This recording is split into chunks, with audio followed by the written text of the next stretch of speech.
come here. I want to tell you something. I just did an interview with one of the members of the Department of Defense, the Ministry of Defense in England. And I now know, and you will soon know, the problem with the Ministry of Defense. In fact, the problem with the whole nation of England. I just talked to a man who I am told was paid by the taxpayers of Great Britain, who tells us that 9/11 was conducted by Al-Qaeda. I talked about Al-Qaeda. Ted Gunderson and I had talked about the coming back to the World Trade Center of the FBI, who had actually paid for the bomb that went in to have the first explosion in the World Trade Center in 1993. You're supposed to believe this preposterous story. And he tries to logically put it together. He's a nice guy. Looks like a sweetheart of a guy, but he just, well,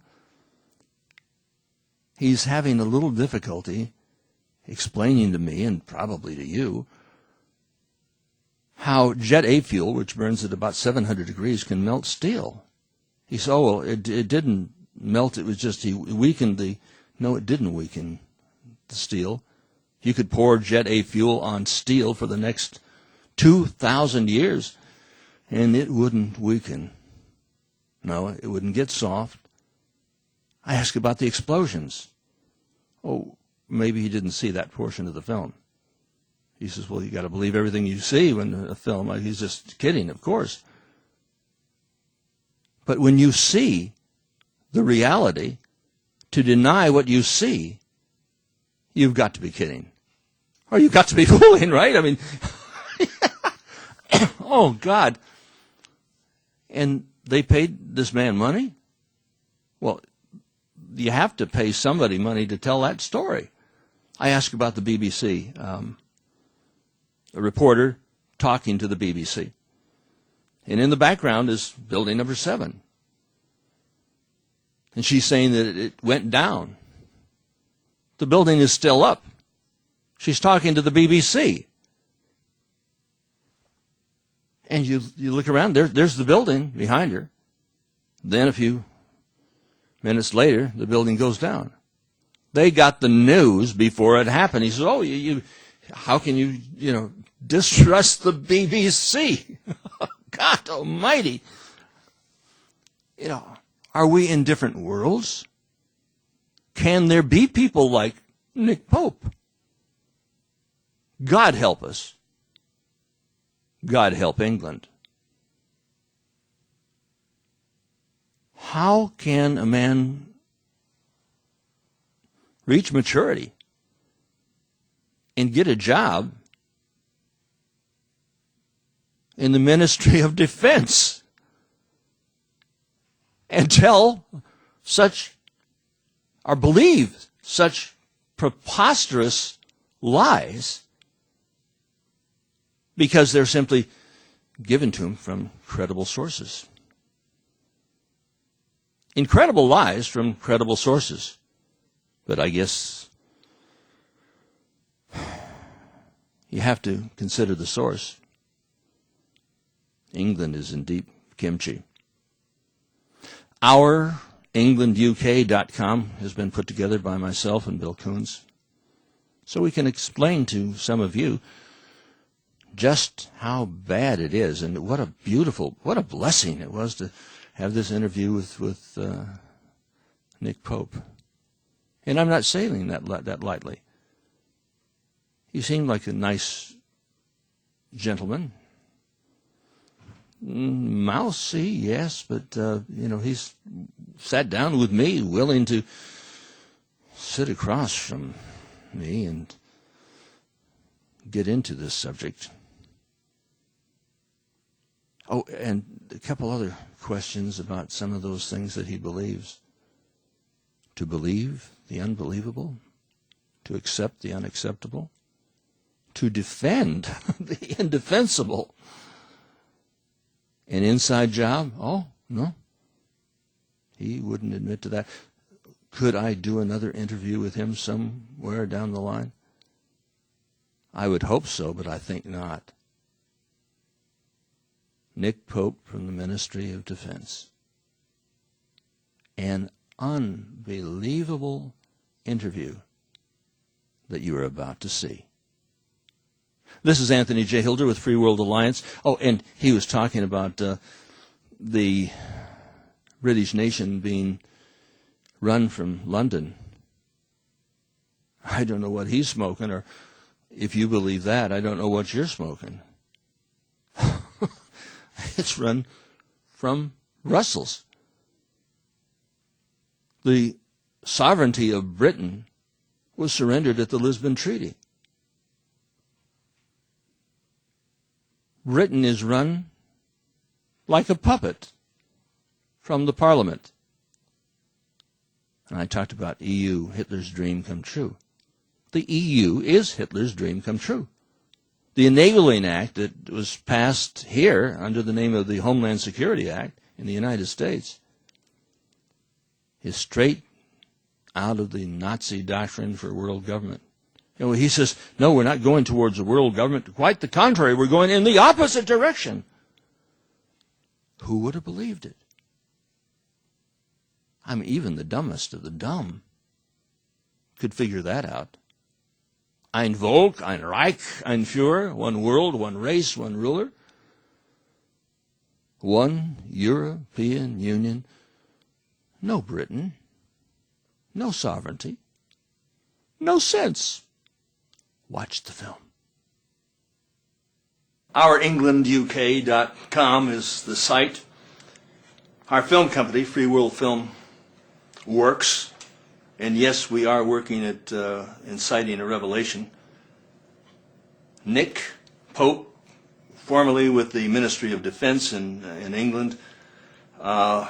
Nick, may we use this on film? You, certainly. Okay. One always asks the question, why are we at war, both Britain and the United States, against Afghanistan? Why? We're not at war with Afghanistan. We are, however, at war with elements of Al-Qaeda and the Taliban on the basis that they are not only terrorists, but they are exporting that terrorism to the Western world, as we've seen on many occasions. When did they export terrorism to the Western world? Al-Qaeda has exported terrorism on numerous occasions, the USS Cole, the embassy bombs, 9/11, and all sorts of other attacks. Wait, you say 9/11. 9/11, according to most people who have done a thorough investigation, is an inside job. No, it's not. You say no. I worked for government for 21 years. I know what governments do. I know what governments don't do. And, you know, I've looked at both sides of this. Mm-hmm. I've looked at the conspiracy theories. I've looked at the 9/11 Commission report. You're familiar with the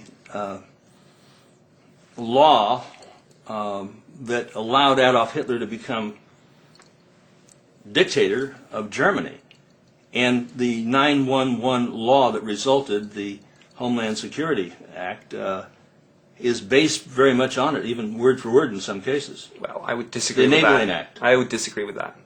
Okay. Can you tell me how a building could come down with simply the burning of jet fuel, which Jet A fuel burns at about 700 degrees, to melt steel? It's going to take 2,200. How could that defies logic? This is one of the popular. How is it? This is one of the popular misconceptions of 9/11. For the building to collapse, you don't need the steel support structures to melt, which, as you say, does happen at a higher temperature than aviation fuel burns. What you do need is for the steel to lose its structural integrity, and that happens at a much lower temperature. So the physics and the engineering is not in Well, it just dispute. defies logic, because we take a look at the explosions, and you see the explosions as they come down on the North Tower, the South Tower, and there is one other building called Building Number 7 Yes. It wasn't hit with an airplane. No. Debris hit it, it caught fire, and it collapsed. But it came down in the same configuration as one would witness at an implosion. Well, I've spoken to people who do controlled demolitions, and they've looked at some of the 9/11 conspiracy theories, and they've not been convinced. They haven't been convinced. But building number 7 was being... We saw a woman on the BBC. She was talking on the BBC, and she says, building number 7 has come down. Behind the woman, in the background, we've got building 7. It was up, and she was saying that it had already come down before it came down. How could that be unless the BBC was cooperating in line? Well, I would find it a very bizarre conspiracy theory that would include in it the BBC. But be that as it may, I think this was a very confused situation. A lot was going on. The building was clearly on fire and in danger of collapse. This is a woman who's got things coming in through her earpiece. People are telling her different pieces of information. I think it's a simple mistake. It's not, it's not a conspiracy. How can it possibly be a mistake when she's saying that the building has collapsed? There was no danger of that building coming down, and it came down in and on itself like any normal implosive device. It was set. In fact, Larry Silverstein asked why he brought the building down. Or, it came down. He says, well, it was in danger, we had to do it. And to set up an implosion takes... That's not my understanding of what he actually said. The phrase that's often used is pull it, as in bring it down. That means to bring it down. No. Actually, what he was referring to was the firefighting team that was in the building.